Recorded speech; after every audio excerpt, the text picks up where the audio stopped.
Mayam Krumzari, Adum Impact News ni Impact News came Manung Hutna the Wahengbam Lalpal na Mayam Putaramusari ngasi Manung Hunda kana we topic asi Governor's response to IDP resettlement havani. Hajuji COCOMI IDP yung Manipur miyamna Manipur gi irang sinmaram oiraga lanjiran tuna leriba IDP singi resettlement tawna ba aduga tongan ba leriba state issue si solution pin na wi tamagta COCOMI makedigi governor the vision kiba memorandum at least more than 30 memorandum haibitari haiba memorandum asigi paukhumsi asigi response si governor gi makedigi hoji khogi haukiba numit kyani haibitari thingang kya ta pidan lakpa adu ngasi ma COCOMI na thakiba deadline do matam subudagi matam suro fawda government ki makedigi chap response pidabdagi IDP sing COCOMI na lusing duna manpur miyam na ngasi governor da thomjan kiba aduga rajbhavan da khoi lok bhavan da haibitari lok bhavan da governor na lusing duna COCOMI gi mihit kangbu sing IDP mihit kangbu sing kangbu unakiba sida koi governor na pirakhiba response haibitare kari response pirakhige haibakanda hojiksi anoba development haibitare anoba development yam latest over development haibitare gani Manipur da buffer zone lei han miyam ngana posima buffer zone hai posima Manipur da leite habsima governor gi market gi COCOMI amsung mihut kangbu sing adu da sengdrop phom leire aduna Manipur da hoji phawgi oina governor gi step ning mathung ina di Manipur da khoi buffer zone leite ha hom sima anoba yam latest development haibitare aduba hoji phawgi da oina COCOMI ki makedigi pisan kiba memory dam asigi paukhum chapcha response kari leibagi habdum dinga sigi manon agi thormasida naina butari ngasigi topics da naina nugi dangta studio da langsung lebisi gi get thang lebisi oza Khuraijam Athouba Convenor COCOMI ni oza Athouba ham dang sorry oza Athouba ek thangna ai get thang lebisi oza Dr. Yumnam Premananda head of department of law Manipur University ni oza Premananda tarang sorry yan mo question si ai oza Athouba da oina direct laksig oza Athouba ngasigi governor unakiba mifam sida COCOMI gi IDP gi site gi governor da pisin kiba ngasi faw da pisin kiba at least khoi 30 memorandum simatang da ngasi wari sana bukan sida governor gi makhedi gi kari response phangi ngasi COCOMI gi makhedi gi wari sana sida kari positive oiba response phangi ne lobra kamai thamini so yan han badai background tang thamjage la ko aduga adugi potu da lakna na ba maruina koina ngasi tawrisi nahan khoi gi December ki tang amadagi December ki tang kunthra phawbai koina chathakiba maroina IDP amadi koi chinaw mayamna tongan ba IDP committee ki chinaw mayamna nimit kunthra ni chupna thama chupna chathakiba relay sit-in protest to adugi protest si kari no hai kan madu haukiba July ki tang ahumda koi governor juji wariba governor sigi ma masagi mana chair loroga phamgiba koi gi civil society amadi Manipur government gi mihut singa apunba mifam ma pangthokkiba matam sida koi gi matam dugi chief secretary koi gi Prasan Kumar PK Singh na Prasan Kumar na koi gi phase ahum thongna tawraga December phawda koi IDP sing maroina periphery area sing da manung hanjan bagi du natabda matai ramda khulona na leminari mafam sing sida leriba sing si tangka ahum thongna hanjal halaga ayamba loiragani aduga lemobu singduna December forward prefabricated house da koi ka khara hena phajana semaga matam khara laina na budu maina arrange to gani hena thajaba ji pirakhiba adugi thajaba si pirakhraba matungda akoina su madu ngairaga lai yengbio July dagina akoi November tang kunmathoi phogi mamang se akoi irang amta leitabani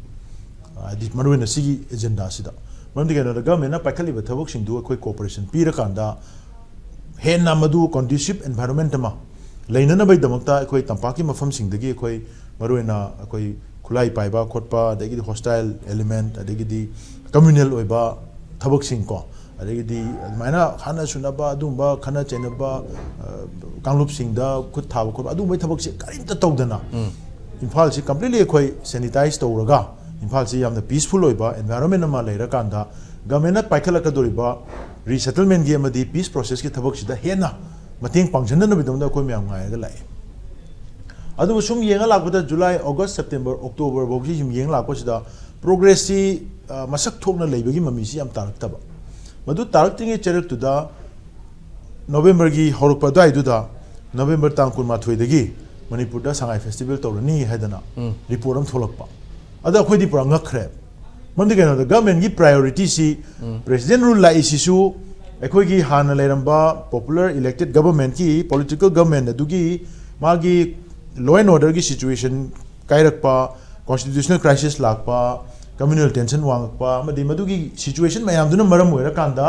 maduda emergency interim arrangement ama tawra kanda madu reset tawnanaba Manipur gi law and order kaithal report che reset tawnanaba reorganize tawnanaba dangta president rusi emergency situation da lakpane hena mayam na pane aduga adumaina emergency situation gi damakta lakiba administration duna makoi gi emergency oiba urgent oiba priority gi agenda singdu thaiduoga khoi harau kumai romda Sindra Suyaba, Hujiki Matam Sida, Sindra Suyaba, Aduma Festival da, Garota, the Tripan Tadaraga, Sinanabi, Toronto Department, Kuntraga, Nipan involved Toroga, Duda, when a cook Jungi, Mamim, Tarakibista, Equadiam, the Nimbo Kai Porum Lakra. IDP Shindan and Nimbo Kai Porum Lai. Madudagi Mashi Festival Zito, Tokte have a wafumsi, a quick and a tumble.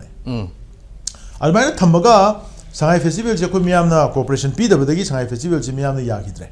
Aduga Sangai Festival, Lushela Pauda. Tang kunthai yokshalak phoda government gi side gi madugi chanaba miyam gi penri bese address tawba thabok se paikhalak tab aduna maram oiraga December gi tang amadagi na December gi tang kunthra phawsi miyam na masai gi moina tharakhiba matam do madu koi phammaga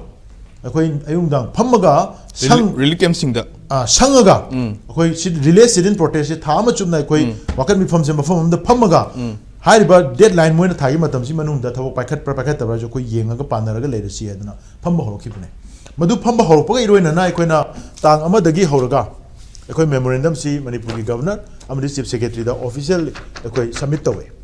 moi receipt dag loi lei number loi chali nuti gi ekoi pibe sida koina point mayam ama hape hariba point sing sida ahen ba yamna aruba wamte yawbanate makoina ngangthok gi wanga o haiba ma IDP ki resettlement ki thabak si pangtho haibama mathok taba security ki arrangement tawra kanda hena pa kharaga hena masing yamna resettlement tawbung ngamna ba hona view haibama adu anti peace element oina thabak tawrokpa peace thugaina na bai thau paikhalakpa du bo kangu si mathakta mathok taba legal and military action law haibama sigi agenda si khaktane ko na hairisi masi government na tawbam thokpa mathok ngaktane ba madui potu tawdana lakudu na 30 times Numit Kuntrani Chubna Equina Manipurgi, Equigi Lengagni Democracy Set Pelebakta, Democratic over citizen Mayam Namagi, fundamental rights keep Saruka Moina, citizens right Adugi Matungina, Equina Aquigi government da, C. Pira Numit Kuntrani, Chumna C. Piraga, Wahang Hangagat, Tabak Tonaba Hijabamatam da, no more poverty Mapokum Pinina, Kanda Bataragadi, highly Pamasi government, Aquigi government, Wedabra Wahang, Chow Tolopane. Ano tang kunthada pirakidaba dudagidi akoina numit amka tharaga hapta animaki mayada matam pirakanda January gi tang 12 da wakum pidabadi sunga yaroi haiba dugi wakalonda masi akhoi hakni masi akhoi right ni masi akhoi niraga lawdam nate masi akhoi phangom thogul hakni akhoi gi lengak ni leita ga akhoi wakum pidabi yaroi haibagi adumba achet pa phire aduga loina na akhoi tang 12 da akhoi gi memorandum mayam gi wakum thogu chatkani ha akhoi mayam da lauthuk chakiba madugi matungina ngasi si tang 20 na maduga chap manana Haiba Numina Sigi Marilla and Aquena, Pacum Tobu, Chakani, Haimatamda, Nasi Pacum Pamba, Wahang Hungry Wahang Mamdu, Pacum Pamba, Nasi Ubiredana, Tolebe Miamdo. I do young from Miam, Lambi the Tola Kanda, I quick tung the Lepira Kanda, Equida, putting Losingamadi Tona, Hapira Kanda, Wahang, but I could you Hungani, Naquening and Yality, and I could Manta Laga, Chalakanda, Chief Secretary Governor, Paminaraga, I Wang Sing, Sequency Hangere, I see Pamina Matamda. Ujena mangna thamjariba accountability prajada akhoi gi leriba administration se accountable oibra oidabra responsible oibra oidabra answerable oibra oidabra hai wang sima khoi honorable governor gi mafam da khoi duma dum hangi chief secretary mafam da su dum hangi masi noina pidana leibasi maram kari gino masi pibam thoi masi pidaba yaro hai ba khoi mai kede dum thame aduna hariba agenda sing gi point sing sai na memorandum tare nipan lokhale ba memorandum sing si Howdagina, Aru, Howdagi, local memorandum sing Sidagi, Yarba, Maru, point sing. I quite a way the memorandum the Yarmevoko. Should I quite a dum high? Karigumba Naquena, Mokoisi, December Kuntramatway, Tabataragaso. Go, Kuntramatway, then Hybataragaso. Immediately, Madu Matunda. Exceptional circumstances, the Maramueraga, Tamo. No need issue. Hata much on the Haragas, no issue. Adu Tabo Pakale Habagi, Madugi Chap Chapa. Sising Pakali sing it around to my wonder you have a say. Masimiam the Kanganba, Amadi, Ningba Kairaba, IDP Singda, hope ama pi da badi yaroi madu hope pi da ta ga ni moisin ning ba kai ra kanda hingning bagi makoi da madu gi kano do manga kanda no gi suicide masing hengal pa se masi po se koi kan da bi yaroi ha ba wahang se koi na mo thame ana koi na memorandum da du po du palame ba masi December gi tang ko ma pan da pi ba memorandum da koi palame ba adagi di koi December gi tang ko tha da pi matam da di moi masa da koi memorandum gi da point number 1 da koi dum happy noina pakhum pi dra bani na koi IDP ba di koi COCOMI muting apunba khongchet ama toroga nang lok babanda January tang time thodo koi pakhum logo lakani si marak se da noina paikali ba thabok thorom singi report data mayam report mayam do mayam da phajana khangal lakan da sumai tong honari ha bese khangal lu ha bese koi haijabne adu hai mayam se thaidu kan da tawdana ba tawdaba amadi ignore tawda ba no avoid tawda na tawgi do adu haire adu moina marak ta moi press release am thoki hai of course press release to akoi loi unane natra marak ta moi thwe adu thwe press release public press release ni adu akoi di nakoi da akoi press da haire kunate akoi di nakoi da officially IDP muting COCOMI muting yaur kanda in writing da chief secretary of the honorable governor the address toroga dak chalaga koi copy receipt toroga da officially submit to buni masi noi indai president da tawo mi mana ekta kanom thaba da di papum loi lai halle adu myam thengnare natra nahan handak da su tori myam do ekoi na kuntra numit kuntra nei pibada pakum pi da su dum tumina lai thokpa yabra government si public ta answerable oibra oidabra haiba wahang si kanna tawnare hainare moina paikar ba thabok singi kari wari myam sare adu hairi bu sing do koi hayeng sida sungsoi sweder moi hayeng si in writing da pirage haiba amo thajaba du pira kanda hayeng si pirani hayeng soina pirani piraka do du yenga matungda ekoi makha kai to thoi kamaina tawda ge haiba se koi haire adu wafam ji ahan bagi wena adu dangangnare adu ga mathangi point rai second round na okay tagatri oda thoba maroin hoji fawda lei si COCOMI gi site gi adu IDP um sumar pumyang gi site gi governor da pishin kiba numit kuntra ni suna pishin kiba memorandum koi 30 memorandum sigi paukhum si hayeng fawung da chapchana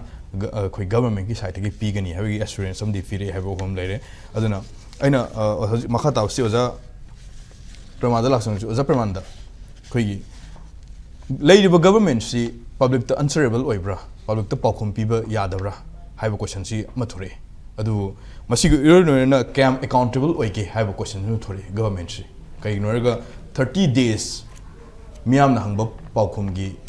miyam na hangba wahang gi paukhum pi dana lakhip sin moraga ni thori si adubu koi gi hayeng di haiba wahang sim si paukhum pi gi haiba assurance ndi pili adubu hojik lai hom di karigino miyam na achobi iho ma thorokpa yam irang sagalakpa pen da bu kholaw lawrakpa si kyam kuina lawba taba ngam gi durugi haiba question duni mokoina karigino si na miyam na lambi da thoraga thabak suraga yum da legadaba masa masu semgadaba pesa tanggadaba miyam na waraba miyam na lambi da thoraga soina thorakanda koigi government ki makai di khara taba manma mong da response pir pusi karigino haiba question si matang sida oza Premananda kamai thamini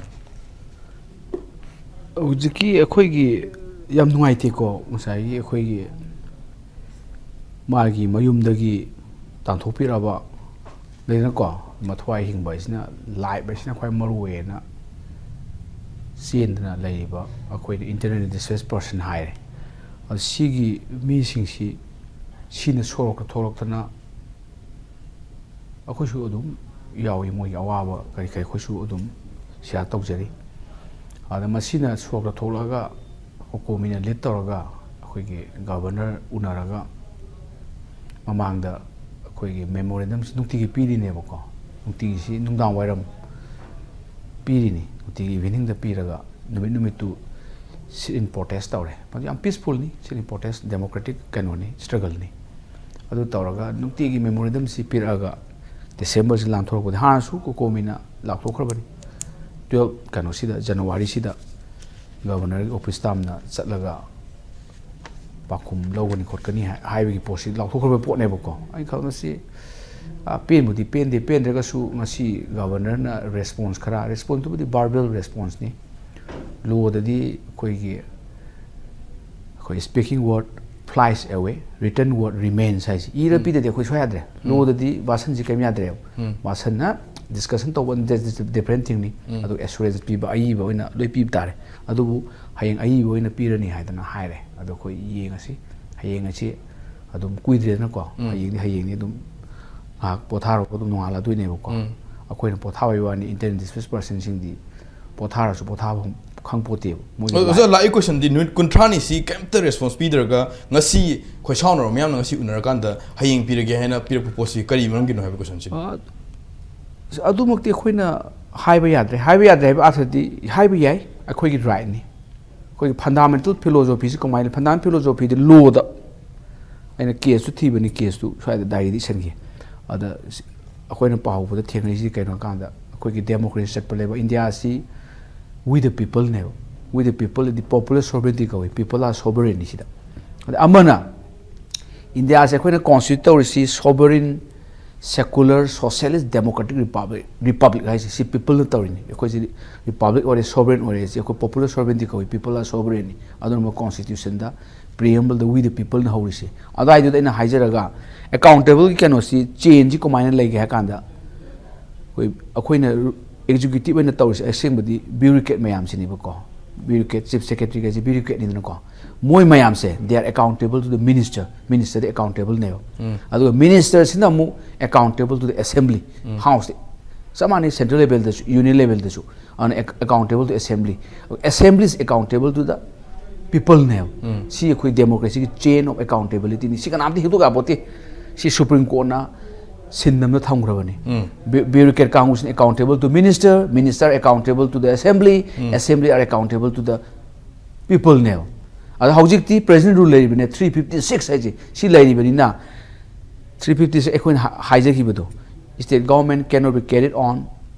it's function in accordance with the provision of constitution constitution provision मतुंग इन थबक तोब ngamdre हाइबे अदुगी situation अमा अकोइदा arise तौरे अदुना बखोइदा प्रेजेंट रूल थमइनेबको अदुनी 351 है अन 351 की मखाददी लेजिस्लेचर सस्पेंडेड एनिमेशन नददा काउंसिल मिनिस्टर लाइट्रे रिजाइन तौखिबदगी chief minister in his team collective responsibility नि अदुनदी हौजी अदुगा अखोइगी प्रेजेंट रूल की ऑर्डर दुदा थोइनिदनको प्रेसिडेंट लोई एजुम तौरे सिगी काउंसिल प्रोविजन मयाम से सस्पेंशन थमे मनी मनी हायरगा अदु लोरगा अरोइबदसु ऑर्डर अनी नेब थोइ नुमितुदा गवर्नर एम्पावर तौसु लोइ पीबनेब अदुनदी आइना हाइजेदी सा अकाउंटेबल दु चेन दु लेरमबदु डायरेक्ट लेरने हौजिति गवर्नर सिना साइदी ब्यूरोक्रेट कांगुदुना मिनिस्टर दुना असेंबली दा पीपल द अकाउंटेबल ओइदोनेबको अद हौजिति साइगी ब्यूरोक्रेट मासु ब्यूरोक्रेट की टाइप मान हेड होगा लेबाक से पालिनी मणिपुर से माना वायलिनेबको रूल ऑफ लॉ से मान लेहलिनी अदुना माना मिनिस्टर लेट्रे असेंबली लेट्रे ओइताग accountable to the people direct लादो फॉर्म लादो पालसो अद आइना हाइजो हारगदी governor is accountable to the people ने पीपल आर सुप्रीम नि हियर अदु तागदो गवर्नर ना हेंग पीदो पाखोम जे करम मोंग द पाखोम पीबो मथुक ताई असेंबदी अखोइना सोइरबनी से असेंब अखोइ सोइरबनी पॉपुलर गवर्नमेंट लेरिंगाइदा पॉपुलर हाइबसु या इलेक्टेड गवर्नमेंट हाइतारे को इलेक्टेड रिप्रेजेंटेटिव की गवर्नमेंट लेरिंगाइदा अखोइदी इम्पैक्ट दा तो चैनल सिंगदा लाउरम अथोबसु दुगी ला अखोइ लाउमिनबा कांगुनी लाउबसि लाउददि खंगोय अखोइ सिदि अखोइगी लेबाक सि जामने डेमोक्रेसी प्रिंसिपल बुदि फजरगा ऑन ग्राउंड एप्लीकेबिलिटी लेवल दा फोरसाने चलिसि अखोइना हाइरम लोम द सेम्बियोन असेंबदी अखोइ असेंबली लेरिंगाइदा लेजिस्लेशन अमा एक अम पास रोम दौनी नत्रगा पॉलिसी अमा हौजि रोड मैप का पाइने जे पॉलिसी होइना स्कीम होइना लाउथोंगदौनेबको लाउथोखिद्रे अमाय तो नैछलगा तोखरे अदु हौजिसु स्टिल टाइम लेरी अन अकाउंटेबल हायर कांदा अदुसु पोट अमनेबो असेंबदी गवर्नर सिना हायें पीने सि समचमना लाइन अमदा आई अदु एश्योर काइन तौबा अदुदि यारोय अदुदि योकताने अदुदि अदुना असेंबदी गैजेट नोटिफिकेशन थोकतौनिसि गैजेट थोकदबनी सिगी सिंगसी गैजेट से कैमती अखोइगी नाहवाई निंथौना सगोन तोंगा लाउथोइना ताओ कैमा तारो दुनेबको अमाइ तो लाउथोको दुमाइना गेजेट सि मयांग पाउ फाउननबने गवर्नमेंट पॉलिसी प्रोग्राम सि गेजेट टू द फोंगदोगा पाउ पीपल द पाउ फाउनरिनेबको अदुने अकाउंटेबल लाइसि अदुना अदु नतब अकाउंट माजे थबक कयाम तौरी हाइबगी पोतु अकाउंटेबल निको अदु असेंबदी गेजेट नोटिफिकेशन होइना थोकदमनि इंटरनेशनल पर्सन अखोदी बाइसी परसानी को बाइसी परसाई सिदगी सिन हलक्ताम इम्फाल है सिदी कैपिटल नि दिल्ली गुमने सिदी लोइना लेबदा अकाइबस लेति इम्फाल सिदी कैपिटल मणिपुर नि इम्फाल बिलोंग टू एवरीवन नेबको अखोइना होमो साव नंग लेबे यारो सिम काइम हाइबे यादी आई मतु एक्शन लोबिरो अदुना बाइसी परसानी असोमदगी चेलको मयाम मरुइना तौरसिदी अखोइ चिंगिदी याउदे नत्रा चिंगिदुसु इम्फाल दा कोकोमिनादी इम्फाल नि सेप काइम लावखम अदुना ꯑꯩꯈꯣꯏꯁꯨ ꯑꯗꯨꯝ ꯍꯥꯏꯕꯅꯤ ꯃꯣꯏꯁꯨ ꯍꯜꯂꯛꯑꯒ ꯂꯩꯁꯅꯨ ꯀꯥꯏꯗꯦ ꯀꯅꯥꯝꯇꯅ ꯈꯨꯠ ꯊꯣꯛꯑꯣꯏ ꯅꯠꯇ꯭ꯔꯥ ꯑꯗ at the same time ꯑꯩꯈꯣꯏ ꯆꯤꯡꯗꯒꯤ ꯆꯦꯜꯂꯛꯏꯕꯁꯤꯡꯁꯦ ꯁꯤꯁꯨ आदम हलन चंगे रीसेटलमेंट सेटलमेंट नतेको रीसेटलमेंट है हाँ सेटल तौजरबनी हंजलबे वानी रीसेटलमेंट है मोद अहेन मी चतौनते मी फनामसु लेगिदब सुसाइड तौदना सुसाइड तौब नतब साइकोलॉजिकली प्रॉब्लम लेब मी मयाम लेरमनी कइनोग लाइफ सी पूरा चेंज ने मोय तौबी अइना ततन हाइजबदो लिव विथ डिग्निटी याव हिंगबा मी ओरगा अखोगी कह तारे हिंग सीरबा हाइब्रा अदुगी टाइप लेजरबने इंटरनेट डिस्प्लेस पर्सन जिंग सोंगी सुनी अनीमक्सी तून हंजलबम चंगे गवर्नर इज अकाउंटेबल नी कसाई चेंदुरी एगा now governor is directly accountable to people नी अद हौजी फोक्ता मसी करिमता लाथोक्त्रिसे करिमता पॉलिसी सु लेते रोड मैप सु लेते अदगिदी करि हाय तारे एक सु सेमदे अदे ऑर्डिनेंस पास हो जाय वरी बोबा असी मयाम अमत तौदगे अदम चीफ सेक्रेटरी ना खोई हौखिबा सही गे 2025 के डिसेंबर दा फोंगो खिउन ले सिदा वाइसी मोई स्टेट लेवल कमिटी अमा सु फॉर्म तवी हाय चीफ सेक्रेटरी ना अदुबुदी थेंगने चेयर तो लेट तो बमा अखोगी आईडीबी सिंगसिगी प्रॉब्लम सिंगसे इशू सिंगसे कोई लोशननबगी सोल्यूशन प्रोग्राम मोंग द रीसेटलमेंट की करीगे अदुगा हाइरिबा सही सिदा डिसेंबर 30 द चीफ सेक्रेटरी ने सेंगदोखिबसी राउंड अबाउट 60,000 displaced people सिंग मनुंग दा हजि 10,000 मुक्ति रीसेटलमेंट तहन क्रे वफम ले अदुगा हाइरिबा रीसेटलमेंट तहन की वसी पुन्ना 2,200 हाउसहोल्ड नि हैव पोट ले अदुना अदुगा हजि से मरोइना मखोगी पैकेज साइतारे to 573 crore की पैकेज मखादा मणिपुर से हजि 4,000 हाउसेस सु साबा हौरेगा हाइबगी पोट पुक्त ले अदुबो सिगी पोसिन अम ओइरगा हजि लाई पोती ओजाना जो थंबीबा हजि गवर्नर सी मियाम दे अकाउंटेबल ओइबम थोई आंसरेबल ओइबम थोई ओइगदबनी अदुगा मसिगी पोसि मियाम गी कोई राइट ने हबता खंगबो ताई अदुना एवरी गवर्नमेंट पाइखलिबा थवक थोरम सिंग पॉलिसी सिंग असि गैजेट नोटिफिकेशन दा ममी दावम थोई गैजेट नोटिफिकेशन थोपुम थोई हबनी अदुना इवन ngasi कोकोमी वरी सानबसि दा बुक द गवर्नर की साइट की मणिपुर दा हाइनरिबा लई हारिबा बफर जोन सि लेते है वहम सु लेइबनिना बफर जोन लेते है तारगसु सिक्योरिटी फोर्सेस सिंग मरुना सेंट्रल सिक्योरिटी फोर्सेस सिंग मैकेडिगी in the name of buffer zone खोगी संतोषन तौबदे याम रेस्ट्रिक्शन लेबा सुंजंग संगबो यादव इवन ऑफिसर इंचार्ज पौत मागी जुरिडिक्शन मागी पुलिस स्टेशन की जुरिडिक्शन संगबो यादव पोट कोई इंसिडेंट लेग्रे हाइतारे अदुना सिदा बफर जोन की मतंग सिदसु गवर्नमेंट के माइकेडी गवर्नर की माइकेडी चप चाबा मियाम द कोई ऑफिशियल ओइबा क्लेरिफिकेशन से करम मोंग थम मथौ ताइना थमिदि लेती तुम हाइरानी ngसाई बफर जोन की मतंग से बफर जोन सिदी अखोइन जु खनग्रेदना को अदु याम कन्न संगदबिदा बफर जोन का हाइबा आइदि मूवमेंट तौबा यादब जगह दुनिदना साई बफर जोन इंटरनेशनल की अखोई इंटरनेशनल ह्यूमैनिटेरियन लॉ अदे इंटरनेशनल लॉ ऑन ऑक्युपेशन दा अदाई की पोतुदि नतेब सी बफर जोन सुरै लेबा यादब अखोई इंडिया की लेक्स सुप्रीम माइसे ख्वाइदगी सुप्रीम लॉ बलेन से कॉन्स्टिट्यूशन इंडिया ने बको कॉन्स्टिट्यूशन ने यादरो पोनी बफर जोन जोरांग हाइसे हेगोई the right to free movement right to settle any part of India आइसे आर्टिकल 19 दा खिलगा यावले सिमसी guaranteed right constitution पे fundamental right some right fundamental right guaranteed by constitution and article 21 right to life and personal liberty article 14 equality before law aduna sigi mayam si violation ni 14 19 21 violation ni sidi sutau to bo yadrabani aduna aina khambada leite nu hairani ba phorjon di maji prime minister su lei haiba yaroi home minister su lei haiba yaroi governor su yaroi di law da violate tawdini governor na yaroi ba article kaino bu masidi am phajaba amana yengbiu Article 159 I hanan haini ko hanan haibadagi akoi si phawam le mayam puno khangnare mathada COCOMI aju je mari ngasi di khara hot oina daine mari do khara hot oina bane haidi exchange war to udum phajare haidi ngange COCOMI team diga thong lit taw dak dak ngange de mana su khumme governor ga sai gi face to face mouth to mouth argument tawnare si yam phai sini democracy ki phajabase adu akoi gi right ni adana aina haijaningi di mathang du COCOMI na haibi do si governor sigi magi wasak lobase order information kawe adu mana hairiba mayam lole aduga machu article 159 ni yawini I arang mayam haire I base of my ability mahaise to preserve protect and defend the constitution governor mathau jeune mana tawdu si preserve ne protect ne defend the constitution pinga tini ko preserve tawdu ne hamba da hadi leira me constitution tek da kaina leina hona doini adi constitution ji mana protect tawduini aduga darka laga di constitution thugai hona bodo defend tawduini man adudani military crackdown ga ya doini constitution to guide to into the Mayama, no way capo cups in the town, me, Mayunga, my taiva, no sung by our can hide, Sagas him, the Yawi, I do constitution to guide it to depend on Channel and preserve, protect and defend the constitution and the law of the land. And my whole office will be dedicated to the service and welfare of the people of that state of Manipur. What's any one was I do? I don't know the president, someone president India to someone on the Yaudini. I know the president Guma governor Guma City. My past priorities the constitution, preserve over, protect over, defend over Sinevako. I do me one the end of Kamada, Baperzo ladies. But person late official in a top later, late trace or Haramina, Haying Patagan, so late, have a point. Adubu de facto in a Chatnabagi, put on the don't like you put in a massive positive clear way and Bama. Even de facto give me book the hand, simply like there was a clear way and Bum de Matuta. Adubu pass states that in return the call. Sumba, Buffer Barang, Sumba John Jorang, joining as it Tongaton Sangway as a compartment in divisive policy never. I swear the institutionalization of the divide to institutionalize Lex jury authority, lawyer in hand, defecto to the jury authority, Lloyd Nebocon, the jury authority, Sudi Hareva, Adona Casmi Karanga Paneri, Aquina, this took to Tunam sexuality, according to Pakasabani, I don't know Kamada, I even people do the Ampare.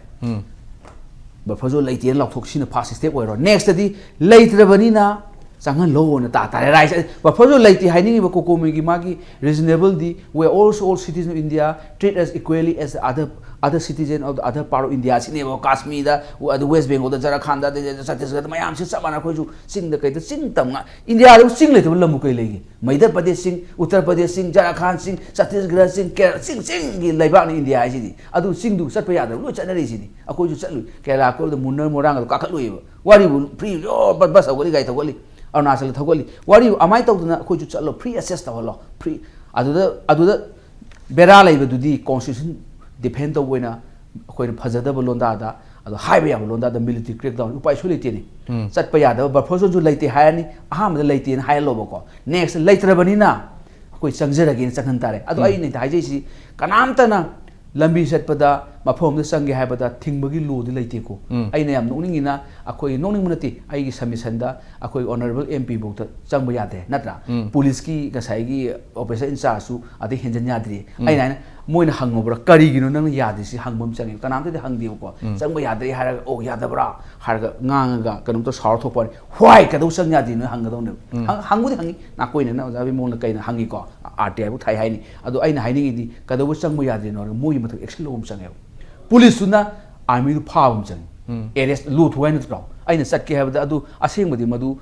Lugilonda, the Koikanokoi. Wrongful Akoigi. Wrongful detention, wrongful confinement, Masi Igi Lambidu, Satpayataba, wrongful restraint,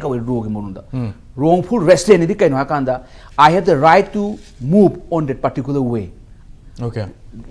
Right to labor Satpagi, Aduga, Adu Lambidu, Satpayataba, wrongful restraint go away. Wrongful confinement, I must have the wrongful restraint, wrongful confinement, my taji, the quiz has Sasson Card living in a Somna from the Satpayat,